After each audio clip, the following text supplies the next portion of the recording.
자, 이번에는 가나안 땅을 통해서 개시된 천국운동 5번째 강의가 되겠습니다.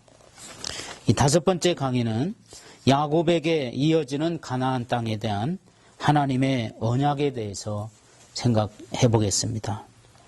본래 하나님의 언약의 상속자는 이제 이삭에 이어서 에서에게 가게 되어져 있었습니다. 왜 그러냐면 그는 장자였기 때문이죠. 고대 부족들이 꼭 가지고 가야 될 아주 중요한 내용들이 있습니다. 그 가정에 고대 부족들이 꼭 가지고 가야 될 여러 가지 집안의 내력이 있는데, 고대 부족에게는 항상 먼저 어떠한 것이든지 그 장자에게 넘어갑니다.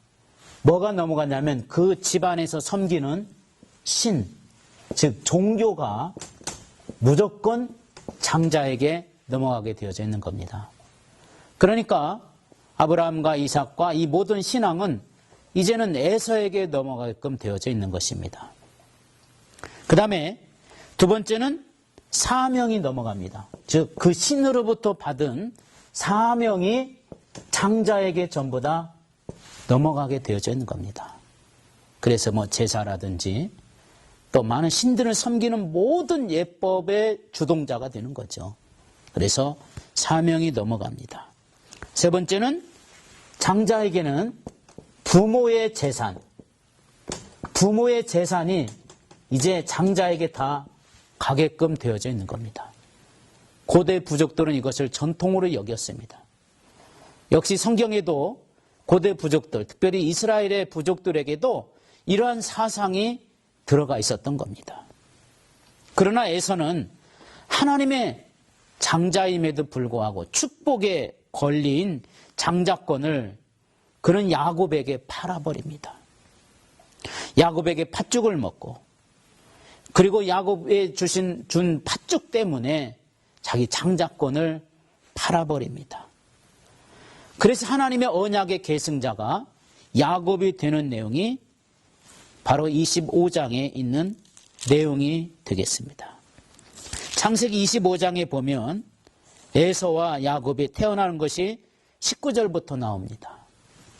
거기에 보면 23절에 여호와께서 그에게 이르시되 두 국민이 내 태중에 있구나. 두 민족이 내 복중에서부터 나누이리라. 이 족속이 저 족속보다 강하겠고 큰 자가 어린 자를 섬기리라. 이삭의 아내 리브가에게 하나님께서 자녀를 주었는데 쌍태를 주신 거죠. 쌍둥아이를 준 겁니다. 그 해산 기한이 찼습니다.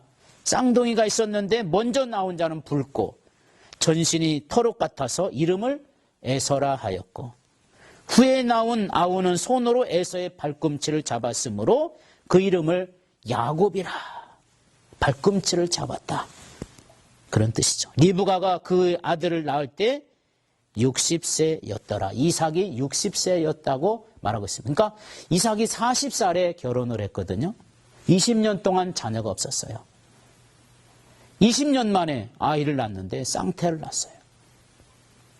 아브라함도 100살에 늦게 아이를 낳았는데 이삭도 결혼하고 20년 후에 아이를 낳습니다. 하나님이 아주 여러 가지로 훈련시켜서 꼭 필요한 아들, 약속의 아들을 주신 것을 우리에게 보여주고 있습니다.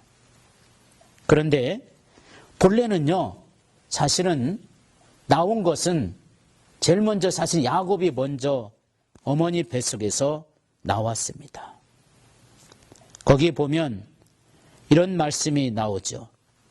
21절에 이삭이 그의 아내가 임신하지 못함으로 그를 위하여 여호와께 간구하며 여호와께서 그의 간구를 들으셨으므로 그의 아내 리브가가 임신하였더니 이렇게 말합니다.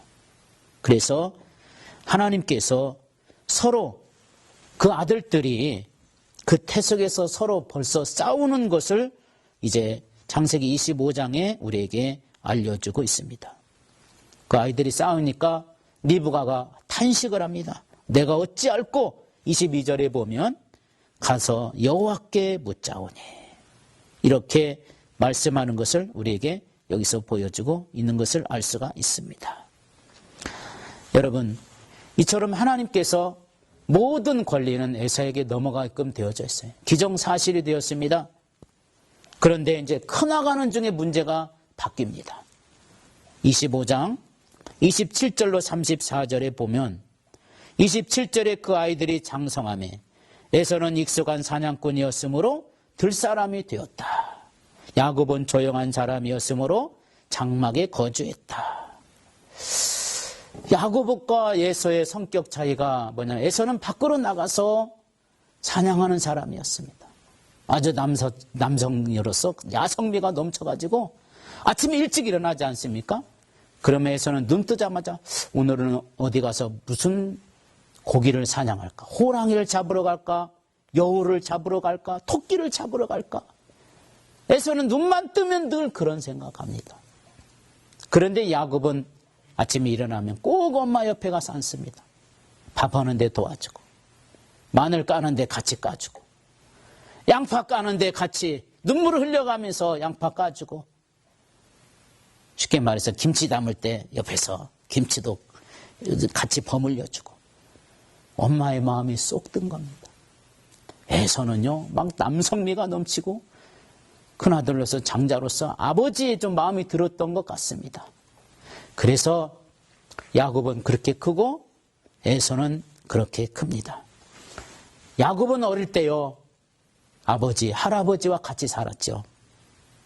부족국가 시대였기 때문에 같이 살았습니다. 야곱은 어릴 때 꿈을 갖게 됩니다. 비전을 갖게 되는데 바로 하나님에 대한 비전입니다. 그의 할아버지가 아브라함이죠.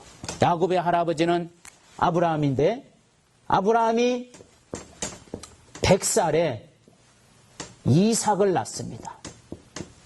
이삭이 1살이 되겠죠. 아브라함이 140살에 이삭이 결혼을 한 나이가 40세였습니다. 아브라함이 160살에 드디어 이 가정에 이삭에게 야곱이 태어납니다. 야곱이 이삭이 60살 야곱이 태어나게 되고 야곱은 이제 1살이 되게 되겠죠. 1살 있을 때 할아버지를 보았고 할아버지가 얼마나 기뻐했겠습니까? 손자 다 기뻐하고 좋아합니다. 근데 이제 그 집에 20년 동안 아들이 없었다가 자녀가 안 생겼는데 20년 만에 아이를 생기니까 아브라함이 얼마나 좋아했겠습니까? 아이고 내 손자 내 손자 하면서 막 쓰다듬어주고 그랬을 게 아닙니까? 그런데 아브라함이 자기 손자와 아브라함 175살에 죽었으니까 자기 아들은 75살 이삭은 15살에 할아버지를 아브라함이 이때 죽게 돼요. 아브라함은 야곱이 태어날 때부터 15년 동안 아브라함과 같이 살았는데 아브라함은 손자를 앞에 앉혀놓고 무슨 얘기 했겠습니까?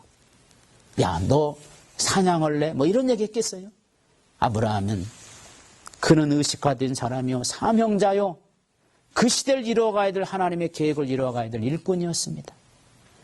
아들 이삭을 이렇게 키워놓고 그 손자를 보니 너무 귀여운 거예요. 그래서 그 손자에게 어린 손자에게 하나님 얘기해 준 거 아니겠습니까?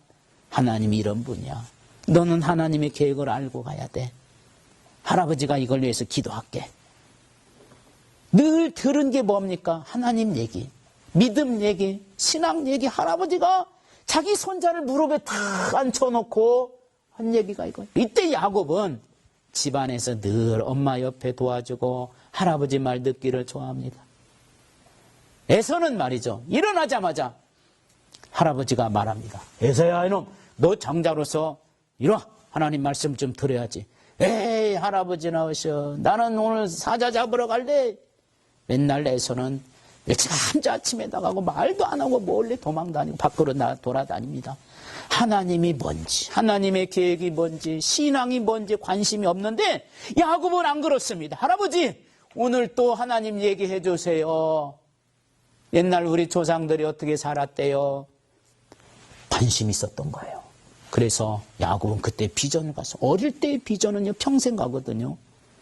하나님이 내 하나님이 돼야 되겠고 하나님의 계획이 나를 통해서 이루어져야 되겠고 우리 할아버지에게 우리 아버지에게 주신 계획을 내가 이루어야 되겠다는 거룩한 신앙의 욕심이 생기게 된 거예요. 그런데 문제가 생겼죠. 내가 장자가 아니면 이런 것도 다 쓸데없는 것이라는 걸 알게 돼요. 그래서 어떻게든지 장자를 좀 어떻게 좀 돼야 되겠는데 현실적으로 물리적으로는 될 수 없고 하나님 앞에 그 일을 위해서 얼마나 고민을 하고 노력했을까. 어느 날 팥죽을 쓰고 있었어요. 왜 이것도 엄마 심부름이에요. 하여튼 팥죽을 쓰고 있었는데 마침 그 형 에서는 뭐 팥죽을 보면 정말 사죽을 못 쓸 정도로 팥죽을 그렇게 좋아한 거예요. 이 팥죽을 맛있게 이렇게 막 젖혀가면서 저어가면서 끓이고 있었는데 에서가 집에 들어와 보니까 어디서 사자 고기보다 호랑이 고기보다 여우 고기보다 더 맛있는 냄새가 나는데 보니까 팥죽 냄새야. 자기 동생한테 야 팥죽 좀 나도 먹자. 안 돼 형. 팥죽 먹으려면 내가 줄 텐데 그럼 장자권 내게 팔아. 뭐 장자권?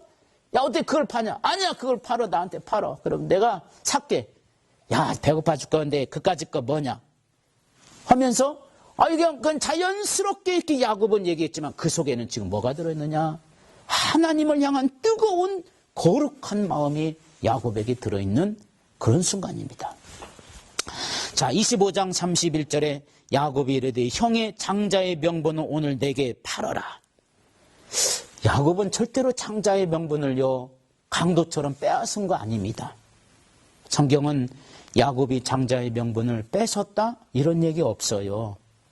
근데 이상하게 사람들이 뺏은 걸로 아는데 뺏은 게 아니라 샀습니다. 정당한 거래 팔아라. 그러니까 에서는 뭐라 그래? 33절에 야곱이 이르되 오늘 내게 맹세하라.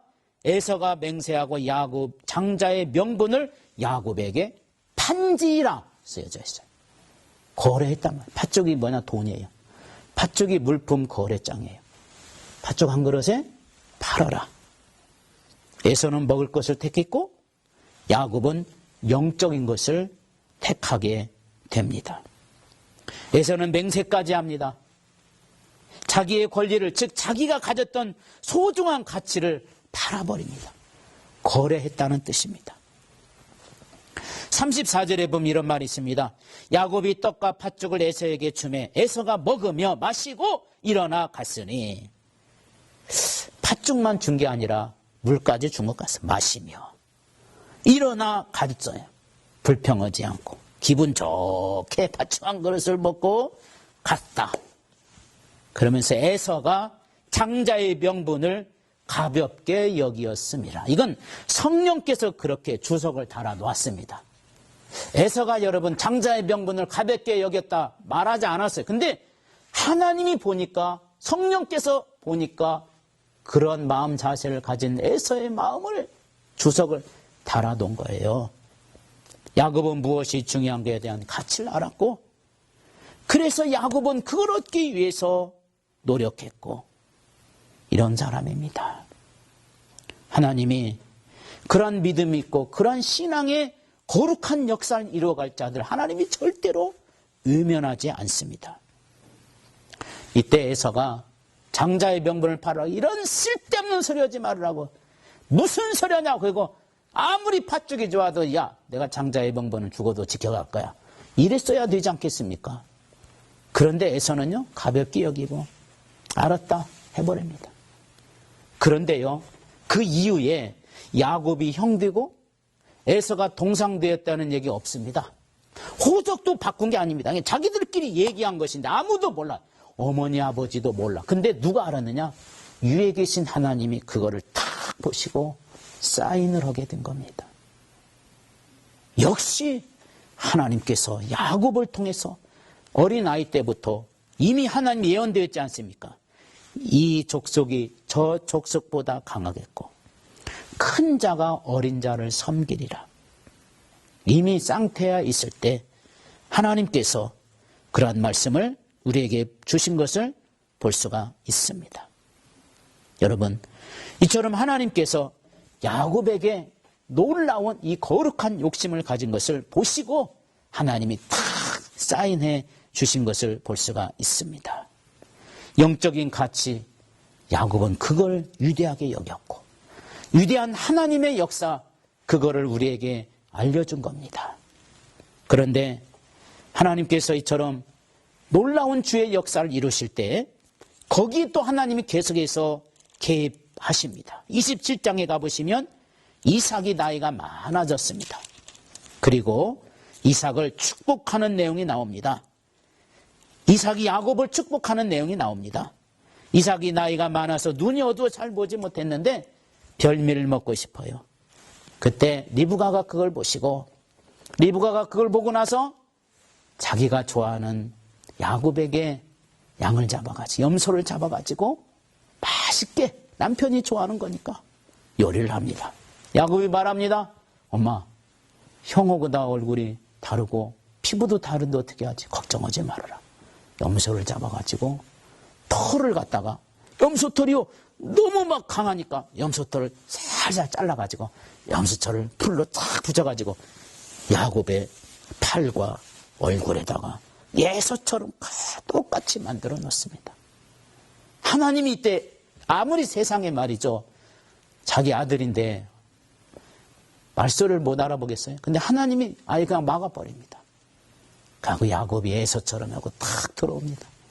맛있게 만들어 놓은 별미를 먹고 나서 축복을 합니다. 그것이 27장에 있는 내용입니다. 27장의 27절 그가 가까이 가서 그에게 입맞추니 아버지가 그의 옷에 향취를 맡고 그에게 축복하여 이르되 분명히 야곱을 어떻게 하고 있어요? 축복했다. 어떻게 축복합니까? 28절 하나님은 하늘의 이슬과 땅의 기름짐이며 제일 먼저 뭘 넘겨요? 아브라함과 이삭이 섬기던 절대신 하나님을 먼저 넘깁니다. 야곱에게 하나님을 넘겼다는 건 다 넘긴다는 것이에요. 하나님을 넘깁니다. 그 다음에 하늘의 이슬과 땅의 기름짐이며 풍성한 곡식과 포도주를 내게 주시기를 원하노라. 모든 재물을 다 넘깁니다. 하늘의 재물, 땅의 재물, 뭐 심지어 이슬까지도 그냥 다 네 거야. 넘겨버립니다. 말 그대로 유임을 합니다. 그리고 29절에 만민이 너를 섬기고 열국이 내게 굴복하느니 내가 형제들의 주가 되고 내 어머니 아들들이 내게 굴복하며 너를 저주하는 자는 저주를 받고 너를 축복하는 자는 복을 받기를 원하노라. 사명이 넘어갑니다. 그리고 보장이 넘어갑니다. 30절에 이삭이 야곱에게 축복하기를 마침에 다른 말로 하면 위임식이 다 끝나매 하나님의 역사는 하나님의 축복을 넘겨주는 거예요. 단순히 기도 한마디가 기도가 아니라 향취가 납니다. 여러분 생각해 보세요. 이삭이 나이가 많이 늙었습니다. 온몸은 늙은 할아버지가 됐습니다. 어디서 향기가 나겠습니까? 그런데 하나님이 이삭을 축복하려고 하는 기분 좋은 향취를 맡게 합니다. 아주 은혜스러운 향취를 맡게 합니다. 그리고 나서 이렇게 유임기도를 하게 되는 거예요. 이상한 냄새 맡고 염소 냄새 나고 이렇게 그 축복 기도하는 것보다는 그래도 하나님이 향취를 주어서 마음껏 축복하게 한다는 그런 뜻이 여기에 들어가 있는 것을 볼 수가 있습니다. 하나님은 이처럼 우리에게 은혜와 복을 주실 때 마음껏 주시는 겁니다. 우리는 그 마음껏 하나님이 주실 위대한 축복, 야곱의 기질을 좀 배웠으면 좋겠습니다. 내 하나님, 하나님의 계획이 나를 통해서 이루어지게 하옵소서. 이 야곱의 믿음의 거룩한 욕심, 사실 우리에게 이게 필요합니다. 그냥 집안에 예수 믿으니까 믿고 친구가 가자 하니까 믿고 이게 아니라 우리는 하나님을 바라보면서 그분의 계획이 나를 통해서 이루어지기를 간절히 소원하는 뜨거운 거룩한 믿음이 우리 모두에게 있기를 소원합니다. 다음 시간에 또 뵙겠습니다.